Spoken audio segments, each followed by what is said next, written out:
Today's lesson is all about scent work. Scent work, in its purest form, really, is just getting dogs to find an item with their nose. That's pretty much it. We use treats in the early stages because it's just easy to keep the game alive. But you could advance it up into things like toys or items or certain scent that you're trying to get the dogs to search for. The purpose of the scent work for me is that it helps to keep the dogs mentally relaxed. It keeps them engaged, but it keeps them relaxed. A 10 to 15 minute intensive scent work session is the equivalent, or can be the equivalent, of about an hour's lead walk in terms of how much it can tire a dog out. So it's a really good, useful tool to have in your toolkit. And I use it pretty much in all walks of training life. So whether that's I'm dealing with puppies, whether it's adult dogs or adolescent dogs, whether that's reactivity cases, recall, loose lead, older dogs who need a little bit of mental stimulation, you can kind of see the coverage of this exercise. So what we're going to aim for this lesson is to teach Monty the understanding that a certain word means there's food on the floor and we want you to go off and search. That's what we're going to start with. I'm going to pick a word that I want Monty to listen out for and respond to or learn means I want you to go off and sniff something. So my word is find it. You might have something different like seek, sniff, get it, whatever you choose. So all you're going to work on, a small handful of food, and you're going to have the dog kind of roughly in front of you, and you're going to have a piece of food in front of the dog's nose, and you're going to throw it to one side or the other. It doesn't matter which side you do it, but the next one will be the opposite side, and I'll talk you through that later. So piece of food, my word is find it, so I'm just going to say find it, and I'll throw the treat. Now I'm going to let him see the food with his eyes to start with, because I want to make the connection that find it means there's food on the floor or about to be put down on the floor. So now that he's come back to scent, I'm going to use it in the opposite direction. So find it, and this will make more sense in a second. Comes back, same again, find it. It's important to let the dog see the treat first, because some dogs will miss it otherwise. Find it if you just throw it without them watching. So bring the food in front of them, find it, and then throw the treat. Find it. Find it. Find it. So we're just going to repeat this, find it, a few more times, and then we're going to move on to the next exercise. Find it. Brilliant. Now I would advise pausing the camera or pausing the film here. Okay, so now that you've been practicing that for a few repetitions, or multiple repetitions hopefully, and the dogs have got used to moving around and listening to the word and waiting for the food to land, you're now going to move on to your next stage. The next stage is getting the dogs to find it with their nose, because up to this point they've just been finding it with their eyes, which is good, but it doesn't burn that much energy. We need to get them to find it with their nose. So what I'd like you to do is sit or kneel, whatever you find more comfortable. Sit with your feet shoulder width apart. And what you're going to aim for here is your first piece of food is going to be thrown away for the dogs to go off and find. As the dog is off finding that piece of food, that will give you a chance to place a piece of food on the opposite side of your foot for them to come back to and start to sniff or search out. Now at that point, the dog is actually searching the food out with their nose rather than just watching it, and that's what takes that little bit of energy out, but also that's why we've been throwing the treats in opposite directions to start with. So first piece of food is a freebie, find it. Whilst he's off doing that, I'm going to place a piece of food at that point, and then as he comes back to center, I'm going to point near to the treat but not right on top. Find it.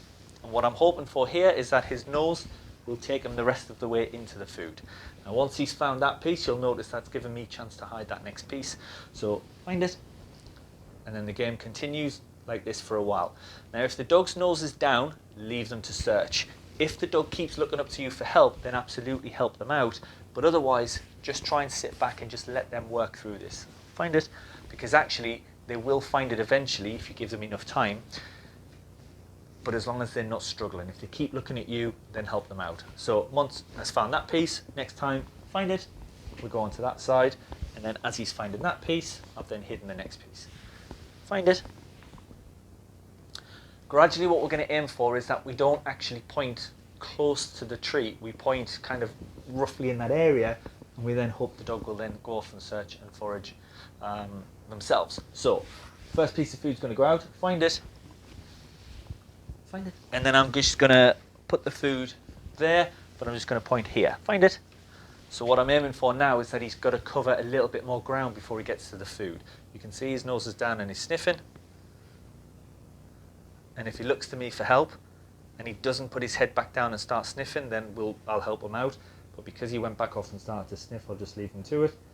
And then now it looks like he needs a bit more help. So I'll tell him again, find it.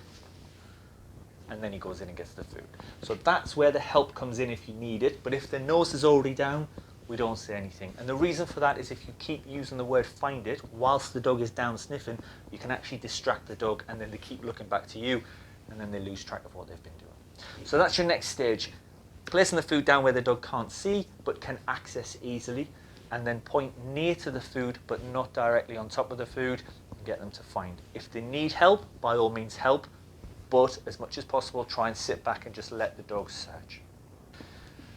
So your next exercise on for the scent work is then to use a slightly larger environment. Now, because we're in a training room, we haven't got the option of a lot of items, but your next exercise would really be somewhere like in the living room or a kitchen or somewhere where there's a lot of obstacles. And the reason for that is it gives you more hiding spaces or more hiding spots for your treats. Now you can do this a couple of different ways. You can put the dog out of the room and then hide your treats around, or you can just wait for the dog to start finding one piece of food and then very quickly place your next piece of food down. So I always do it that I'll do the latter option first because I just find it easier to help the dogs out. When you're doing this, try and be part of the game. So you don't want to be too overbearing and micromanaging, but you do want to be part of the game so the dog understands that it's the game that you both play together. So now what we're going to start to look for is we've got certain items and obstacles that I'm going to try and place the treats nearby or kind of around, and it's always the same thing, is that the treat should be accessible, but it shouldn't be easy to see. So some of the options you've got is to put it kind of right in the corner between the wall and the floor. That works really well to kind of block view. We've got other objects that we can use today as well. So same as always, freebie, find it, and then piece of food is already put down, and my job is then to try and help them get to that point. So find it, goes down, and then as he was finding that piece, that gave us a chance to put a next piece down. Find it, and we keep working on it. Find it, find it, find it. Now, if you've got a really quick dog, you may have to do the first setup that we were talking about, where you put the dog out of the room and then you already lay this track or already set this up. But what you would work on is you would help the dog out one piece at a time. So you would come in roughly where the treat is, ask them to find. Then you would go roughly to the next piece, ask them to find, and then next piece, find, and then next item, find. Rather than just letting the dogs run in and just, scramble around the room, because what we're aiming for here is that the scent work is quite methodical and it helps to calm the dogs down rather than the dogs just come bolting in and just charging around and just getting themselves all pumped up. So that's why we start to work on individual pieces of food, because it just helps the dog to slow, relax and concentrate on a certain item first, then move on to the next exercise. So last part of your indoor scent work exercise is to start to add in some height. Now don't worry too much if you don't want the dogs to start searching up on height, such as like coffee tables and stuff. All it means is you just don't put a piece of food on a coffee table to get the dogs to find. However, if you did want to do that, what we found in the past is that the dogs don't necessarily take stuff off the work surface or coffee tables unless you're playing that game. Plus, it's their treats, so it's slightly different to your food as opposed to their treats. They kind of know that it's the game that you're playing, and because you've used Find It, they know it's an exercise that they can play with. So all we're going to start to do now is try and add in just a little bit of height. So I'll start with the rung of the chair to start with, and then I'll try and bring it up a little bit higher to see whether he can sniff. So I'm going to help him out a little bit here. Once I've brought the hand down, I'm actually going to raise the hand up slightly. So I'm not going to point right next to the ground. I'm just going to bring it up slightly. And what I want is that he doesn't just search the floor, he searches up a little bit as well. So same as always, you can either keep the dog out of the room and set your environment up, or you give the dog a freebie, and then as the dog goes off to get that, you then place your food down. So from there, Find It. My job is then just to try and change the heights now. Find it, point near to the food, but not right on top. And what we're aiming for, well done, is that he goes off to find the food. Find it. Now on this occasion, I'm not so worried about him jumping up on chairs, because he doesn't actually do it unless we were doing some find it or scent work exercises, or we called him up. So for me, this isn't a problem. But if you don't want the dogs on the work surfaces or coffee tables or chairs or anything like that, then use some slightly bigger heights, but not as high as chairs. So you could use, like, where the radiator, the dial for the radiator and the heat is. That could be where you put your item. Well done. And he finally found that, and I could have helped him out if I needed to.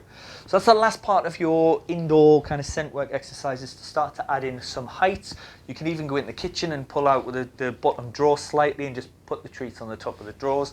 You can be imaginative with it and inventive with where the items go, but remember, you must place the food where it's accessible to the dog, but just not easy to spot.